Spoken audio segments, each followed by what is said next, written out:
Welcome to Mr. Phantom, where fear hides in every shadow and chilling tales come to life. Before we start, make sure to subscribe and like this video to get a scary story every night. Tonight, let's step into a story that slowly seeps into your mind.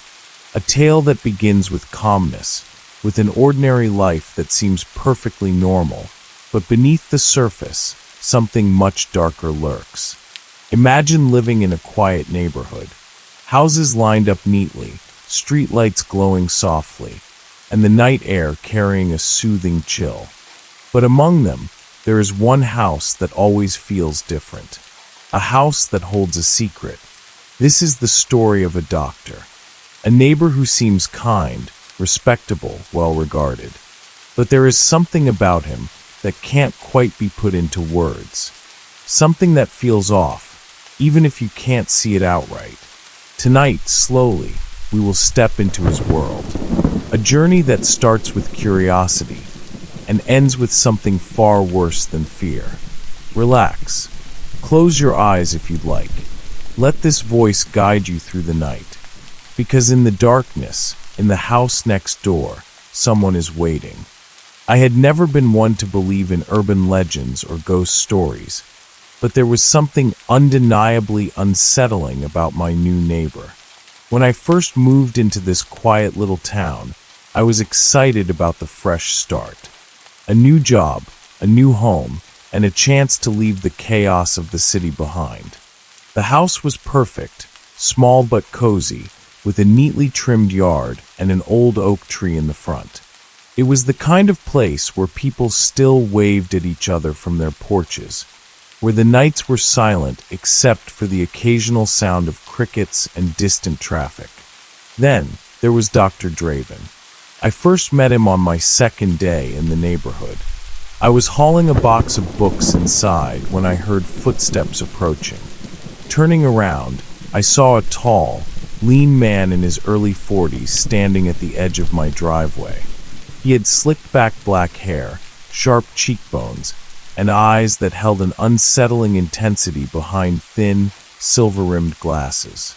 He was dressed impeccably, a crisp white button-up, a dark tie, and polished shoes, as if he had just stepped out of an old-fashioned medical journal. "You must be Andrew," he said, offering a gloved hand. "Dr. Draven. I live next door." I shook his hand, surprised at how cold and firm his grip was. "Nice to meet you," I replied. "I just moved in yesterday." "Yes, I noticed," he said, his lips curling into a polite but tight smile. "Welcome to the neighborhood. It's a quiet place, and we like to keep it that way." Something about the way he said it sent a slight shiver down my spine, but I brushed it off. Maybe he was just the type of person who took his peace and quiet seriously. I nodded and thanked him, expecting the conversation to end there, but he lingered for a moment, his gaze flickering to the boxes still in my truck. "If you ever need medical attention, don't hesitate to come to me," he continued. "I run a private practice from my home." I raised an eyebrow. That was unusual. Most doctors I knew worked at clinics or hospitals. "That's convenient," I said with a small laugh. "So you take patients at your house?" "Yes," he said simply. "Some people prefer the privacy." With that, he gave me another polite nod and walked back toward his house. I watched him go, noting the way he moved, deliberate, controlled, almost like he was constantly aware of every step he took. Over the next few days, I settled into my new routine. Work kept me busy, and when I was home, I spent most of my time unpacking, fixing up small things around the house, and getting to know the area. The town was small, but it had everything I needed: a grocery store, a diner, a few bars, and a park where I started jogging in the mornings. But Dr. Draven, he was always there. Every time I left for work, I'd see him outside, either tending to his perfectly maintained garden or standing on his porch, smoking a cigarette. He would always nod in my direction, that same unreadable expression on his face. I couldn't tell if he was friendly or just observing me. Then, I started noticing something odd. At first, it was just a small detail, cars pulling into his driveway late at night. I would hear the sound of tires on gravel, followed by a brief murmur of voices before the door shut. The lights in his house would stay on until the early hours of the morning. I assumed he had late-night patients, but something didn't sit right with me. I never saw anyone leave. One night, as I sat on my porch with a beer, I watched as a man in his mid-30s knocked on Dr. Draven's door. The doctor opened it immediately, almost like he had been expecting him. The man hesitated for a second before stepping inside, and the door shut behind him. I waited. An hour passed. Then two. The lights in Dr. Draven's house flickered slightly, casting strange shadows through the curtains. It was nearly 3 a.m. when I finally gave up and went inside. The next morning, the man's car was still parked in the driveway, but he was nowhere to be seen. Maybe he left early. Maybe he spent the night. But the more I paid attention, the more I realized this was happening a lot. Different people would arrive at his house in the dead of night, and I never saw them leave. The cars would be gone in the morning, but I never heard them start or drive away. Curiosity turned into unease. One evening, I ran into my next-door neighbor, Mrs. Thompson, an elderly woman who had lived in the area for decades. She was friendly, always tending to her flowers and eager to chat.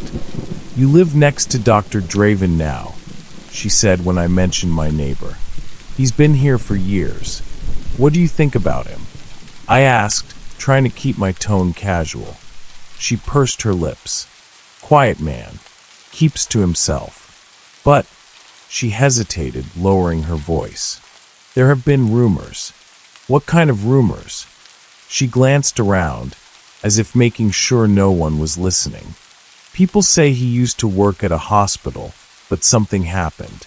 There was an incident, and he left. No one really knows why. And those people that come to his house at night, well, let's just say not all of them are seen again." A chill ran down my spine. "What do you mean?" She shook her head. "I don't know for sure. But if I were you, I'd mind my own business." That night, I lay in bed, unable to shake the conversation from my mind.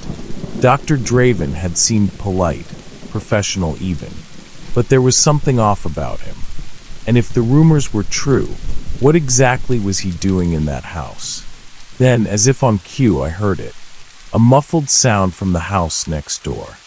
At first, I thought it was just another late-night patient arriving, but then I heard something else, a sharp metallic clatter, followed by a low, strangled groan.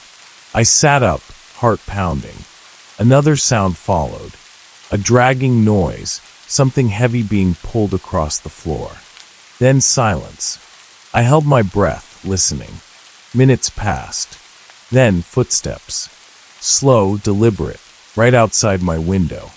I turned my head toward the curtains, barely daring to breathe. A shadow moved past, tall, lean, unmistakable. Dr. Draven, standing in my yard, watching. I stayed frozen until the shadow finally disappeared. When I finally dared to peek outside, there was nothing but darkness. The street was quiet, his house eerily still. But one thing was clear. Dr. Draven knew I was watching. I tried to convince myself that I had imagined the whole thing. Maybe it was just the trick of the shadows. Maybe I had been half asleep, and my brain had conjured something that wasn't really there. But no matter how much I tried to rationalize it, one fact remained. I had heard something coming from Dr. Draven's house. And worse, I had seen him outside, standing in my yard watching. The next morning, I stepped outside to check if there was any sign of him actually being there. Maybe footprints in the dew-covered grass, maybe something out of place. but the yard looked undisturbed, like nothing had happened at all.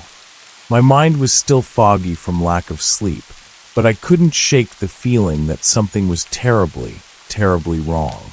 I spent the day trying to focus on work, but my thoughts kept drifting back to my neighbor. Who was he really? What kind of doctor operated out of his own home like that? And why did people enter his house in the middle of the night only to never be seen again? That evening, as I was making dinner, I heard it again. A sound from next door, faint at first, but definitely there. A metallic scraping, followed by a low thump. I turned off the stove and stood still, straining to hear. Then, something even worse, a muffled scream. It was quick, cut off almost immediately, but I knew I hadn't imagined it.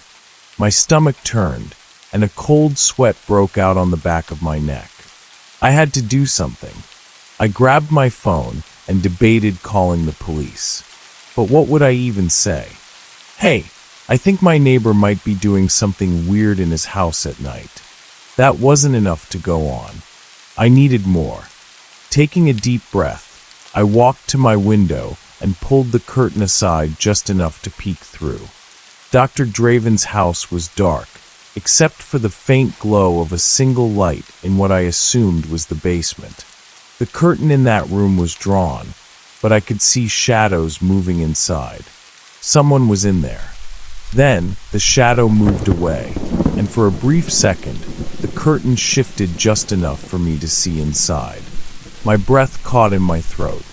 There was a person strapped to a metal table. I couldn't see much, but the outline was clear. A human figure lying motionless, their arms and legs bound.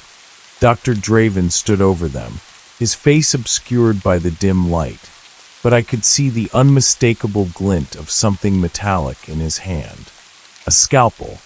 I stumbled back from the window, heart pounding so hard I could barely hear my own thoughts. This was real.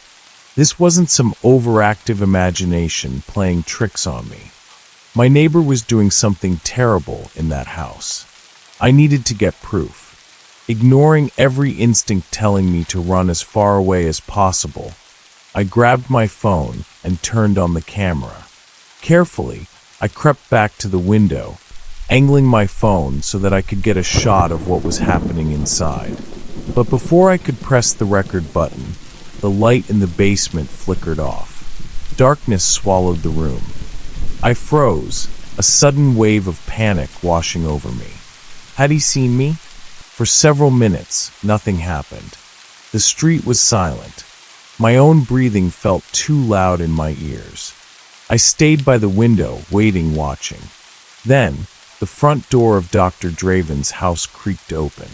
A figure stepped out onto the porch. It was him. He stood there for a long moment, his head slightly tilted, as if he was listening for something. My fingers tightened around my phone, but I didn't dare move. Then he turned, and he looked directly at my window. My stomach dropped. I knew he couldn't see me, not through the tiny gap in my curtain, not in the darkness of my house, but somehow I felt like he knew I was there, like he sensed me watching. A slow, eerie smile spread across his face. He raised his hand, and he waved. I let go of the curtain and backed away from the window, my chest tightening with fear. This wasn't just some creepy doctor with odd habits. He knew. He knew I was paying attention, and he didn't care. That night, I barely slept. Every time I closed my eyes, I saw the image of that bound person in his basement, the glint of the scalpel in his hand. I knew I had to do something, but fear kept me paralyzed. If I called the police and they found nothing, Dr. Draven would know it was me. And if he was doing something illegal, something horrifying, what if he decided to get rid of the only witness? By the time morning came, I had convinced myself to let it go. Maybe I had misunderstood what I saw. Maybe I was jumping to conclusions. But then, as I was leaving for work, I noticed something in my yard. A package. It was small, wrapped in brown paper, tied neatly with a string. No note, no markings. I stared at it for a long moment before finally crouching down and untying the string. The paper unfolded, revealing something inside. My breath caught in my throat. A single, blood-stained scalpel. I dropped it immediately, my entire body trembling. This was a message. A warning. Dr. Draven knew, and he wanted me to know that he knew. I looked up at his house, my skin crawling. The curtains were drawn, the windows dark. There was no sign of him, but he was there, watching, waiting, and I had no idea what he was planning to do next. I didn't touch the scalpel again. It lay there on my porch, the dark stain on its blade soaking into the brown paper beneath it. My first instinct was to throw it away, to pretend it never arrived, but I knew better. That scalpel wasn't just a message, it was a warning. Dr. Draven knew I had seen something, and now he wanted to see what I would do about it. I spent the rest of the day in a haze, my mind replaying everything I had witnessed the night before. The bound figure in his basement, the way he had stepped out onto his porch and waved at me, like this was some sort of sick game. But what scared me most was that he wasn't hiding it anymore. He wanted me to know. By the time night fell, my nerves were shot. Every shadow outside my window felt like it was moving. Every sound, every creak of the house, every gust of wind made me jump. I kept my lights off and my curtains drawn, too afraid to let him know I was awake. Then, at exactly 1:47 a.m., it happened. A noise. A loud, frantic banging on Dr. Draven's front door. I shot up in bed, my pulse hammering in my ears. The sound was desperate, rapid thuds followed by a muffled voice, pleading, terrified. I rushed to my window, my hands shaking as I pulled the curtain aside just a sliver. And then I saw him. A man, barefoot and dressed in nothing but a pair of tattered hospital scrubs, was slamming his fists against Dr. Draven's door. His body was covered in cuts and bruises, blood smeared down his arms. His face was pale, twisted in panic as he struggled to keep himself upright. "Please," he screamed, his voice breaking. "Somebody help me." My stomach dropped. This wasn't just another late-night patient. This man was trying to escape. I wanted to do something. Open my door, call the police, anything. But I was frozen in place, my breath caught in my throat. Then, the door creaked open. Dr. Draven stepped into the dim porch light, his expression eerily calm as he stared at the injured man before him. "Mr. Whitaker," he said smoothly, "you shouldn't be out here." The man, Whitaker, shrank back, his body trembling. You said you were going to help me," he gasped. You lied. Dr. Draven tilted his head, almost amused. "Help you," he echoed. "I did. And now you've made a mess of things." Whitaker's breath hitched. His gaze darted around wildly, looking for an escape route, but his body was weak. Whatever Dr. Draven had done to him had taken its toll. Then he turned and ran. Not towards the street, not towards freedom. He ran towards my house. My heart stopped as he stumbled up my driveway, leaving a trail of blood behind him. He reached my porch, his wild eyes locking onto my front door. He was coming to me for help. I stepped back from the window, panic clawing up my throat. Should I open the door? Should I let him in? Before I could decide, another sound made me freeze.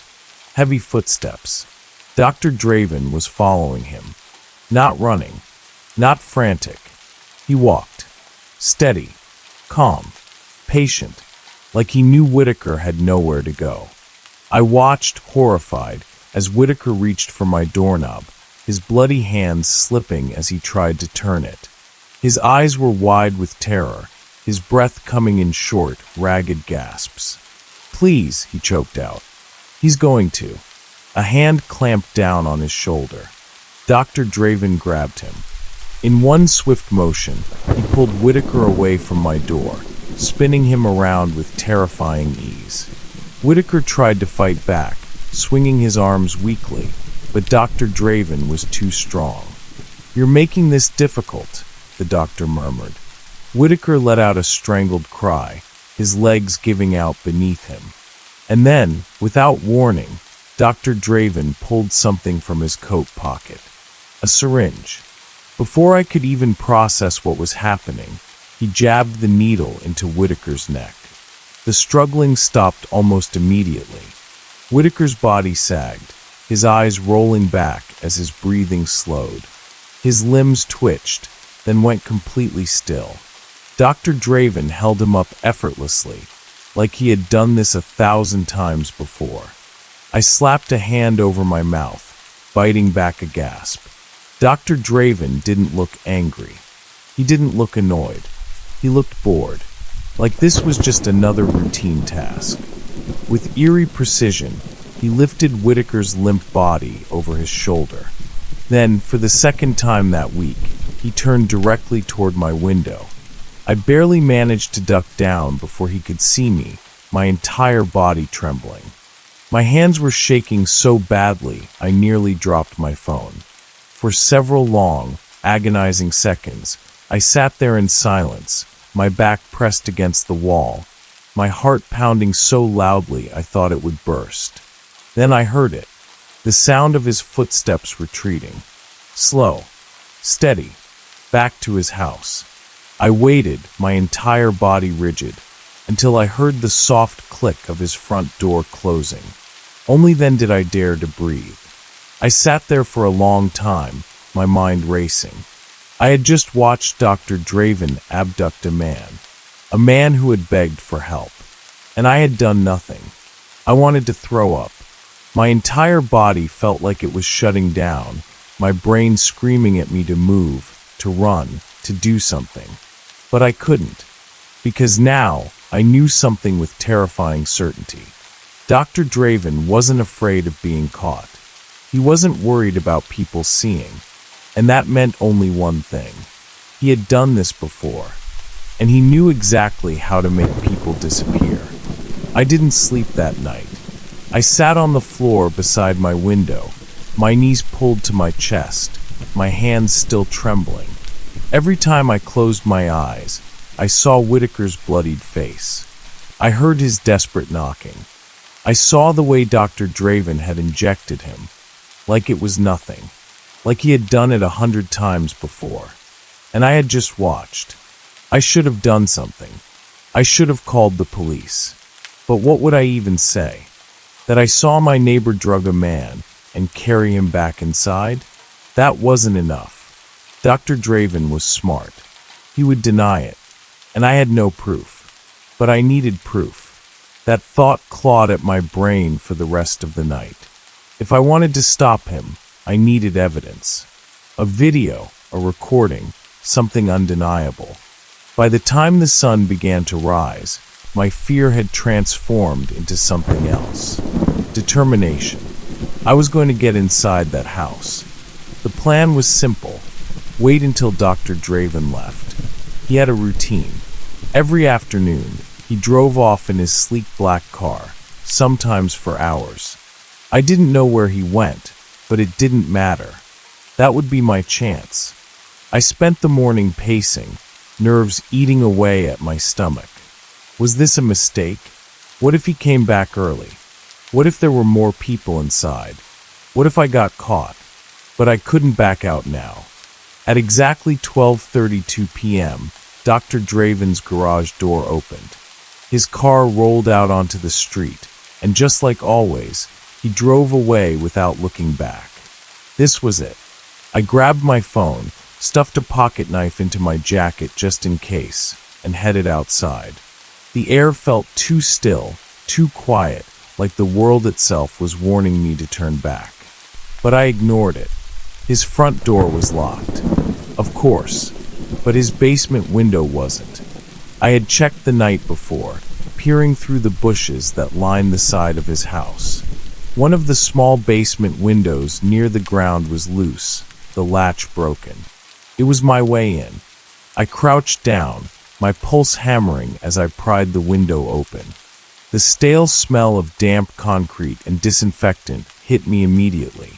The space was just big enough for me to squeeze through, and with a deep breath, I slid inside. I landed in darkness. The basement smelled wrong. Metallic. Sterile. But underneath that was something rotting. Something sour and sickly. My stomach turned as I fumbled for my phone, using the screen's dim light to scan the room. And then I saw the table. The same metal table I had seen from my window. Only now, up close, I could see the restraints. The dried bloodstains. The tray of surgical tools sitting beside it. I swallowed the bile rising in my throat. A set of metal cabinets lined the wall. I hesitated, my fingers trembling as I reached for the handle. Unlocked. The door creaked as it swung open, revealing jars. Rows of them. And inside, my knees buckled. Organs, preserved in murky liquid. Hearts, lungs, pieces of people. I clamped a hand over my mouth, my entire body shuddering. Dr. Draven wasn't just some deranged surgeon. He was a harvester, a collector. And Whitaker, I had to find him. I forced myself to move, searching the basement for any sign of him. There was a metal door at the back, slightly ajar. I pushed it open, and then I heard it. A faint, ragged breath. I wasn't alone. I turned my phone's flashlight on, and nearly screamed. Whitaker. He was crumpled in the corner, his body trembling, his wrists and ankles bound with thick leather straps. His skin was deathly pale, sweat glistening on his forehead. He was alive. I rushed to him, dropping to my knees. Hey, can you hear me? My voice was barely a whisper. His eyes fluttered open. Bloodshot. Glazed. Drugged. Pete, please. His voice was hoarse. Weak. I'm gonna get you out of here, I promised, my hands fumbling with the straps. They were tight, digging into his skin.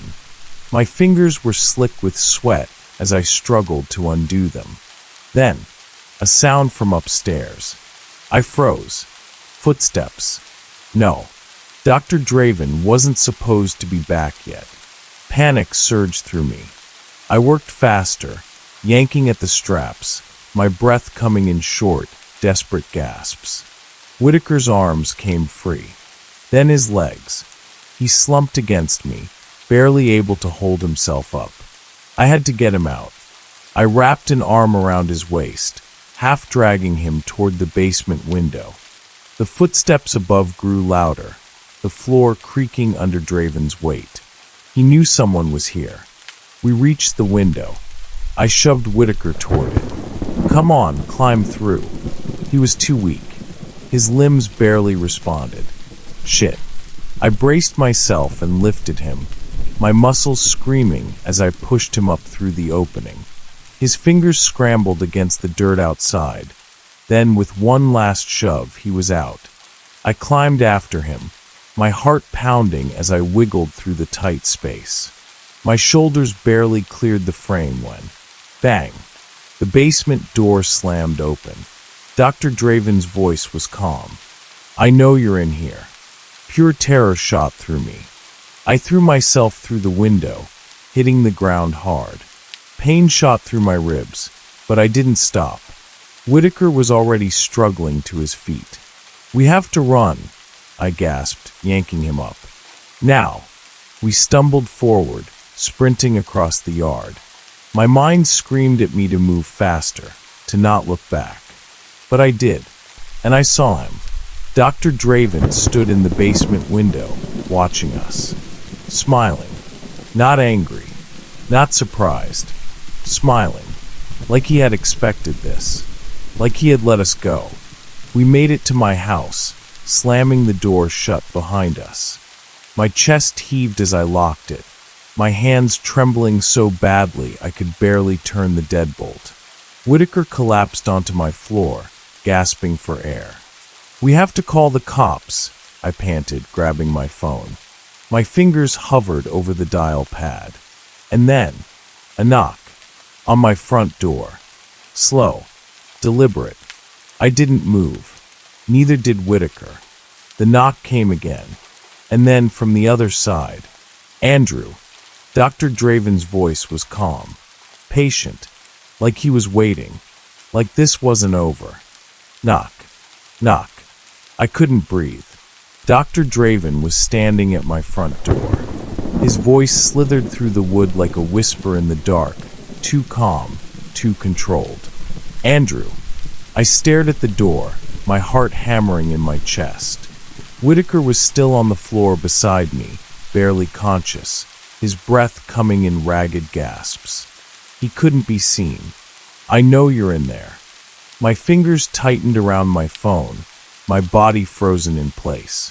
I had just broken into his house. I had stolen something from him, Whitaker. He wasn't here to knock politely. He was here to take him back. The doorknob rattled. Whitaker stirred, his bloodshot eyes barely open. He was too weak to run. If Dr. Draven got in here, it was over. I needed to stall. I swallowed hard, forcing my voice to stay even. "Dr. Draven," I said, trying to sound surprised. What are you doing here?" Silence. Then, a soft chuckle. "Come now, Andrew. Let's not play games." The way he said my name made my skin crawl. He wasn't mad. He wasn't yelling. He was amused, like he had expected this all along. I clenched my jaw, my mind racing. I couldn't let him in. I couldn't let him see Whitaker. But I also couldn't make him suspicious. I'm not feeling well," I lied, pressing my back against the door. "It's really late. Can we talk tomorrow?" Another pause. Then, a sigh. "Andrew, you took something that belongs to me." My blood ran cold. Belongs to him? Whitaker let out a weak whimper on the floor, and I immediately pressed a hand over his mouth, my own breath coming in short, sharp gasps. Dr. Draven knew. He knew Whitaker was here. I had seconds to act. "I don't know what you're talking about," I said quickly. "I think you might have the wrong idea." Dr. Draven hummed. "I see. You're feeling unwell, yet I heard footsteps running into your house. Quite a coincidence, don't you think?" I said nothing. He chuckled again. "You don't have to answer. I already know." My fingers dug into my phone. I had 911 dialed, my thumb hovering over the call button. But something stopped me. If I called the police, what would they find? Dr. Draven was a doctor. Respected. Intelligent. There was no proof of what he was doing. I had seen the organs, but the cops wouldn't just take my word for it. And if they searched my house and found Whitaker, a man drugged out of his mind, barely able to speak, it wouldn't look good. For all I knew, Dr. Draven had connections.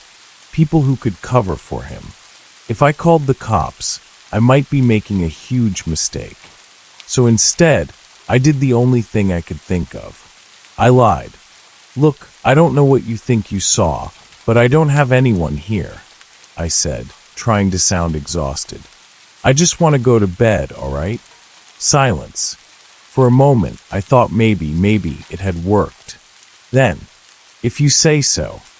The words were so casual, so unbothered, that my stomach twisted. And then, just like that, his footsteps retreated. I waited, listening as he walked down my porch steps, his shoes crunching against the gravel. I counted the seconds, my breath shallow, my fingers still shaking. Then finally, the sound of his car starting.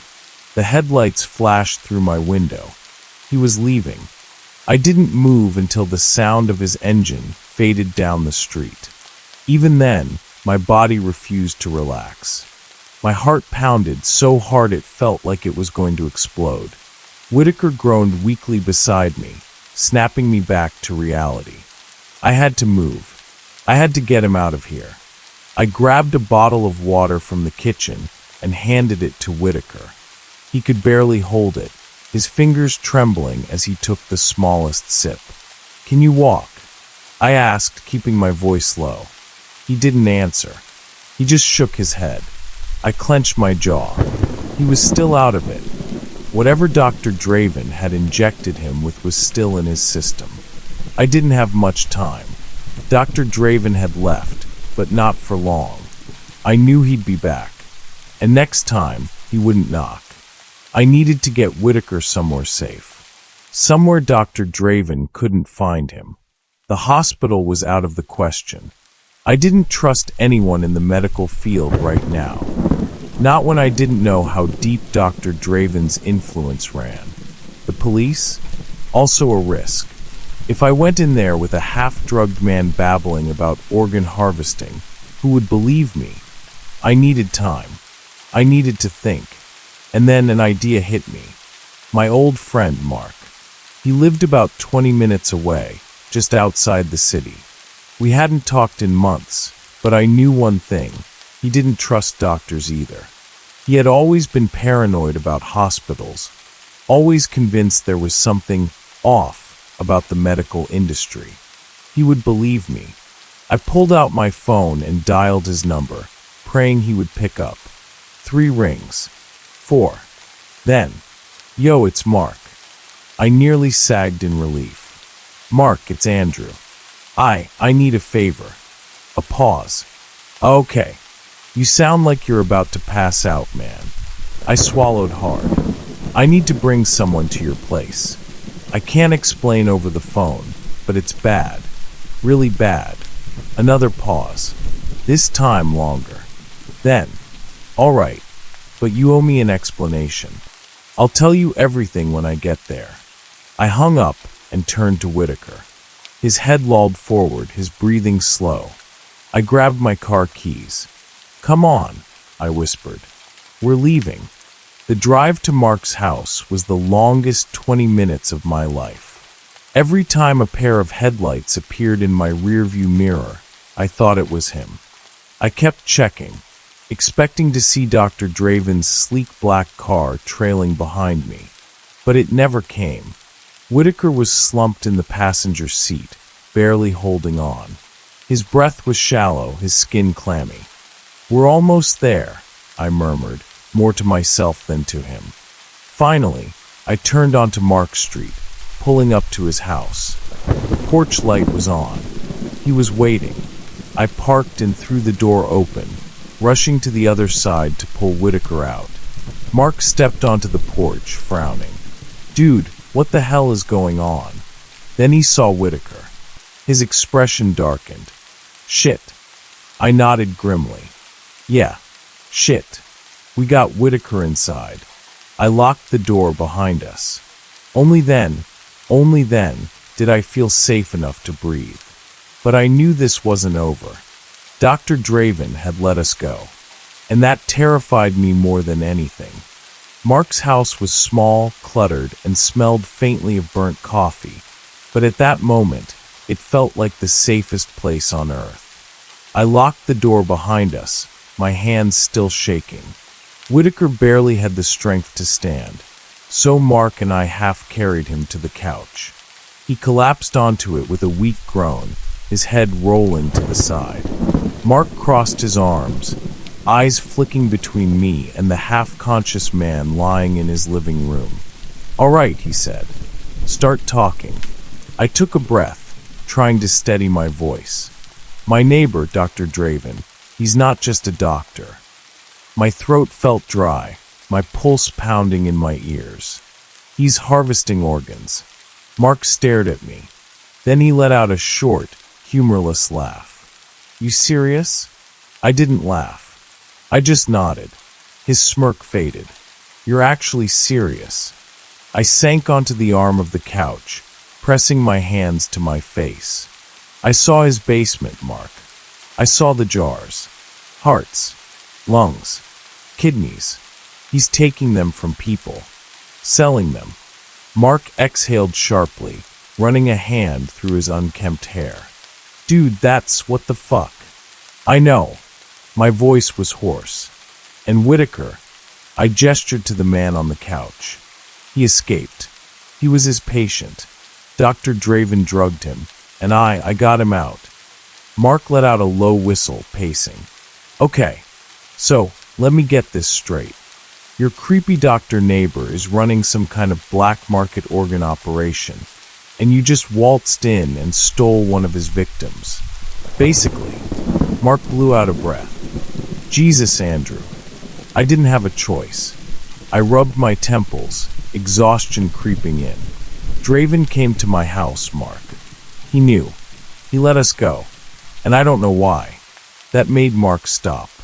He glanced at the door, then back at me. He let you go. I nodded. Mark muttered a curse under his breath. That's not good. No shit. For a moment, neither of us spoke.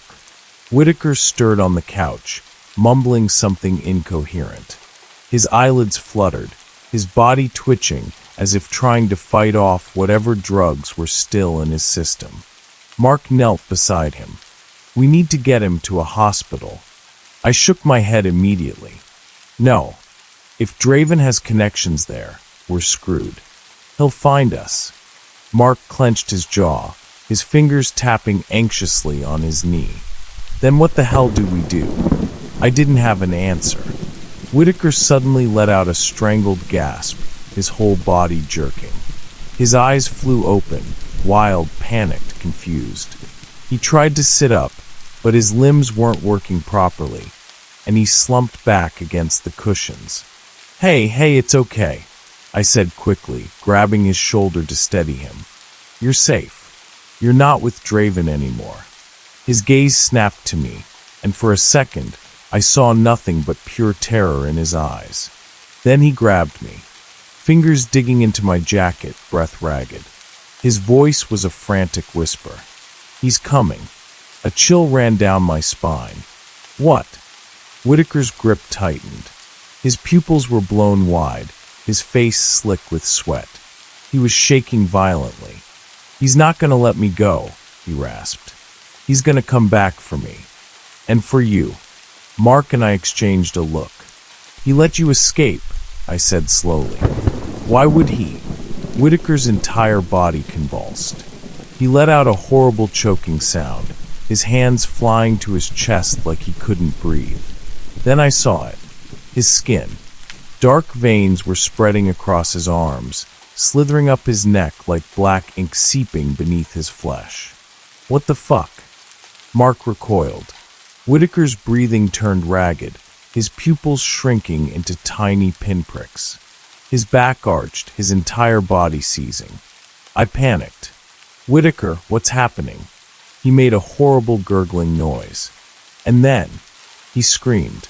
His body collapsed against the couch, his head lolling to the side. For a horrifying second, I thought he was dead. Then, he twitched. His eyes snapped open, but they weren't his anymore. They were completely black. I stumbled back. Whitaker. He sat up too fast, his movements jerky, unnatural. Mark grabbed my arm. Dude, we need to go. I was frozen. Whitaker, or whatever he had become, tilted his head at me, his mouth twitching into a slow, unnatural smile. Then, in a voice that was not his own, he said, "He's watching." The words paralyzed me. A deep, guttural laugh bubbled up from his throat, but his lips never moved. It sounded wrong. Inhuman. Mark snapped. Fuck this. He grabbed a lamp off the side table and swung. The glass shattered against Whitaker's head, but he didn't react. Instead, he lunged.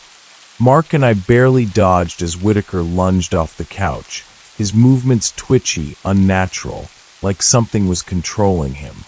I grabbed Mark, yanking him toward the door. Run. We bolted.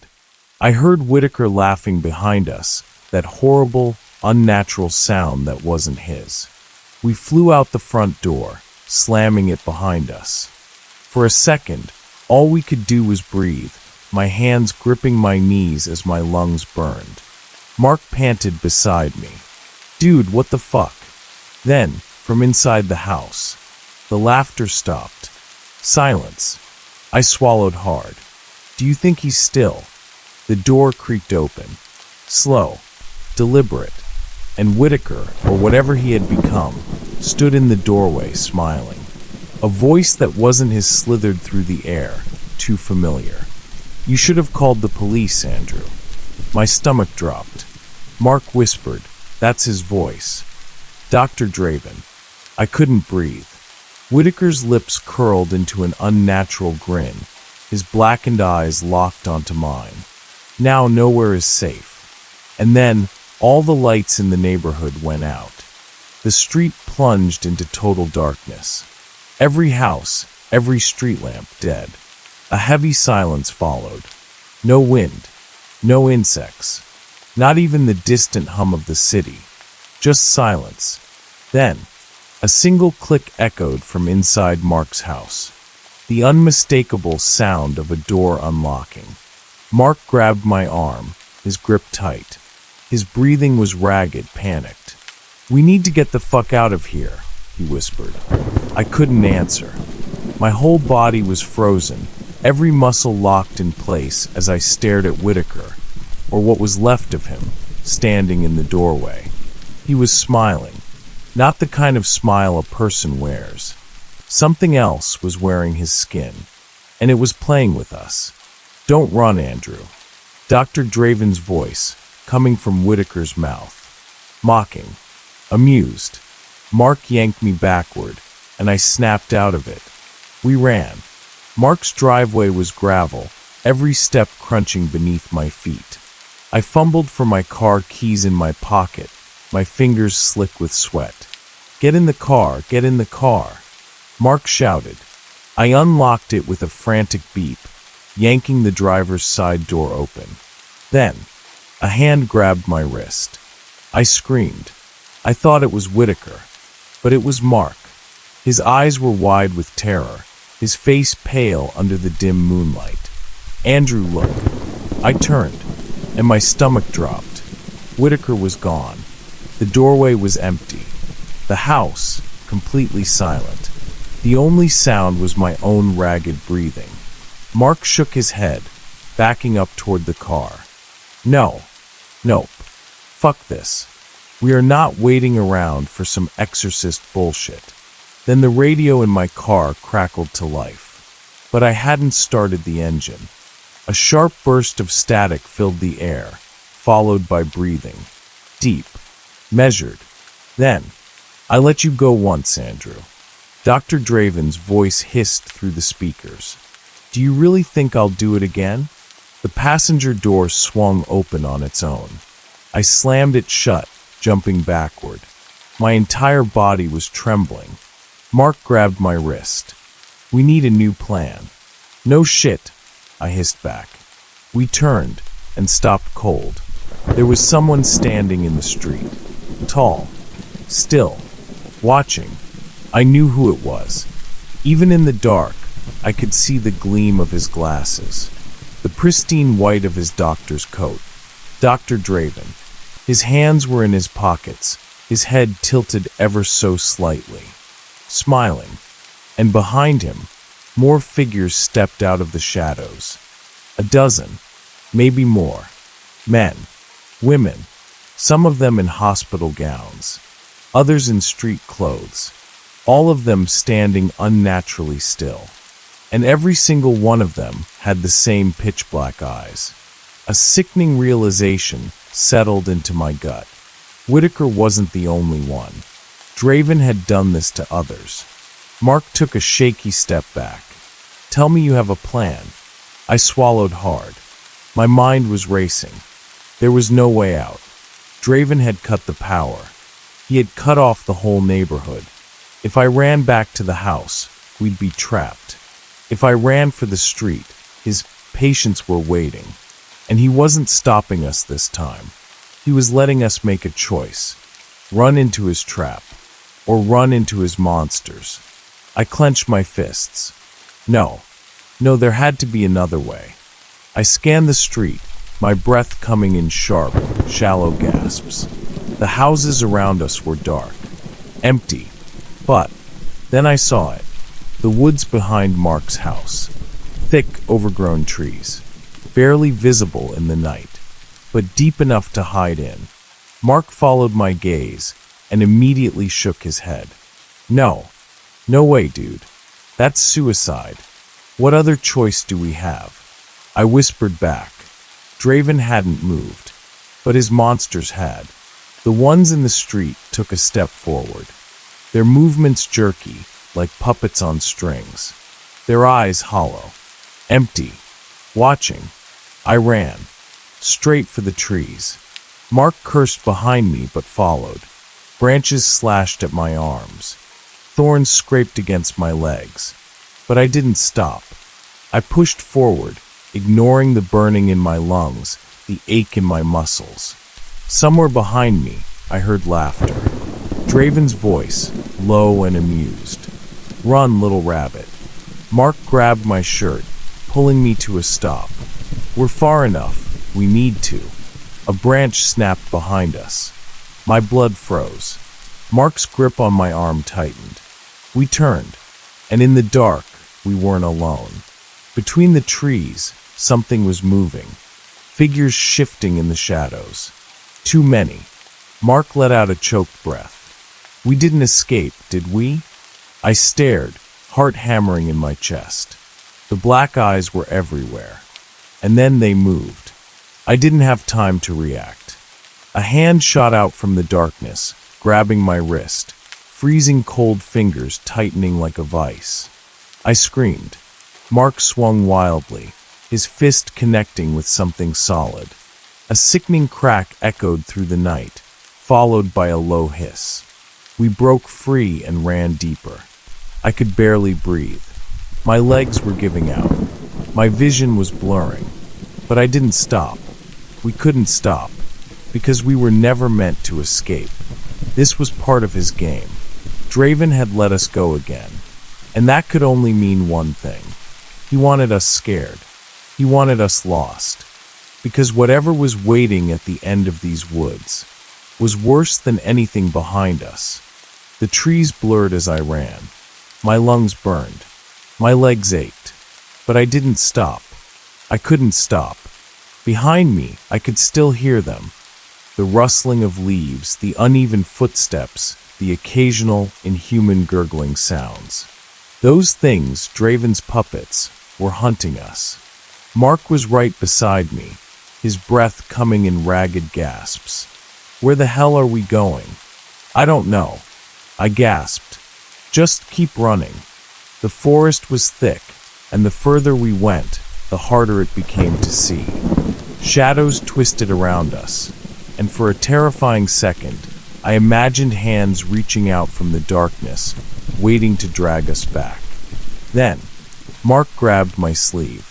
Look, up ahead, through the trees, light. A clearing. Salvation. Or another trap. I didn't care. I ran toward it. Branches slashed at my arms, but I pushed forward, nearly tripping over an exposed root.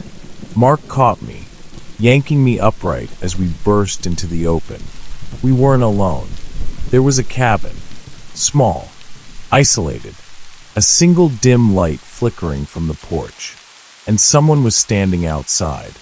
A man, mid-40s, holding a shotgun. He aimed it at us immediately. Back the fuck up. His voice was sharp, commanding. I stopped in my tracks, panting. Please, please, we need help. Mark held up his hands. There's someone chasing us. A lot of people. You gotta let us in. The man squinted, then glanced toward the tree line. His grip on the shotgun tightened. You followed. I nodded frantically. Yes, they're coming. Please, just let us. A sound cut me off. A horrible, wet sound. Like something dragging itself through the dirt. The man's expression darkened. Inside. Now. We didn't hesitate. We bolted past him, up the steps, into the cabin. The door slammed shut behind us. The interior was small, cluttered. A fireplace flickered weakly in the corner. The place smelled like gunpowder and old coffee. The man locked the door, then peeked through the window. "Shit," he muttered. I swallowed hard. "You see them?" His jaw tightened. He turned to us, looking us over. "Who are you two?" "Andrew," I gasped. "That's Mark." Mark leaned against the wall, struggling to catch his breath. "And who the hell are you?" The man exhaled, then muttered, "Call me Harris." He checked the window again. "They find this place?" Mark asked. Harris didn't answer immediately. Then, in a low voice, he said, "I've seen them before." The air thickened. A horrible feeling curled in my gut. "What do you mean?" Harris turned, looking at us properly now. "Those people, the ones with the black eyes." His voice was quiet. "You ever wonder why no one stops them?" I felt my throat close up. Harris didn't wait for an answer. "Because they don't stay missing." Mark frowned. "What?" Harris sat down, rubbing his temple. "People disappear in this town, sure. But most of them, they come back. No memories, no injuries. Like they just left for a few days. Cops don't investigate. Families don't ask questions." I felt sick. Whitaker. I thought he was one of a kind, that Draven had just experimented on him. But if Harris was right, there were more. Many more. My hands clenched into fists. "Dr. Draven. He's behind it." Harris nodded. "I know." Mark's face twisted in disbelief. "Then why the hell are you still here?" Harris let out a dry, humorless chuckle. "Someone's gotta be. Someone's gotta remember." I swallowed hard. "Do you know how to stop him?" Harris's eyes darkened. "No one stops him." My stomach dropped. Before I could say anything else, a bang rattled the cabin. We jumped. A loud thud against the wall. Then another. Scraping sounds along the porch. Mark shot to his feet. "They're here." Harris cocked his shotgun. "Get to the back room." I didn't move. I looked at him. "You can't kill them, can you?" Harris's silence was answer enough. Outside, something slammed against the door. The walls shook. Mark grabbed my arm. "We have to go." I hesitated, then ran with him, barreling down the narrow hallway. Harris stayed behind. The last thing I heard before we reached the back was the thunderous crack of a shotgun blast. The back room was small. A desk, a bed, an old radio. A single window. Mark checked the lock. "Dude, we're trapped." I was thinking. My heart was pounding, my mind spinning. Then, it hit me. The radio. I grabbed it, frantically twisting the dials. Static. More static. Then, a voice. His voice. "Andrew." I went cold. "Did you really think you could run?" Mark stiffened beside me. Draven's voice was smooth, almost gentle. This was never about escaping. The pounding on the walls got louder. Draven chuckled. "This was about making you understand."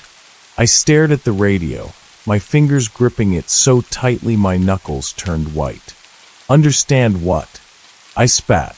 A beat of silence. Then, that you were always mine. The window shattered. A hand grabbed me. Cold. Unnatural. I screamed. Mark grabbed me back, yanking me free. We fell to the ground. The room tipped sideways. My vision blurred. A shape crawled through the window. Whitaker, or what was left of him. His black eyes locked onto me, unblinking. Behind him, through the broken window, Draven stood outside, watching, smiling. "Time to come home, Andrew." No. I grabbed a knife off the desk and swung. The blade sank into Whitaker's throat. He didn't react. Mark grabbed my arm. "Andrew, we have to go now." I was shaking. I couldn't breathe. Draven was still smiling.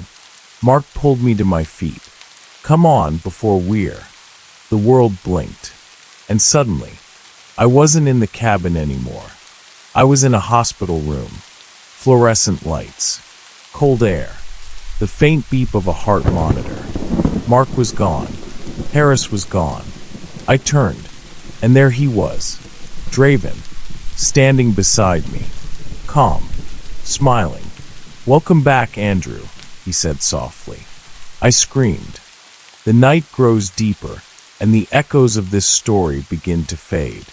A tale of shadows, of secrets hidden behind closed doors, of a neighbor who was never what he seemed. Perhaps, in another world, things could have ended differently. But in this one, the truth was far more terrifying than we ever imagined.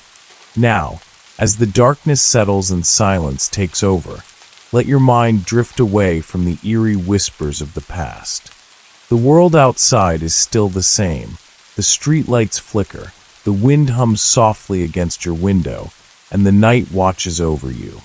Take a deep breath. Feel the weight of sleep beginning to pull you under. There is nothing left to fear, nothing left to chase. Only the quiet embrace of rest, waiting for you to surrender. Close your eyes. Let go. And if by chance you hear a knock at your door in the middle of the night, maybe, just maybe, it's best not to answer. Sleep well.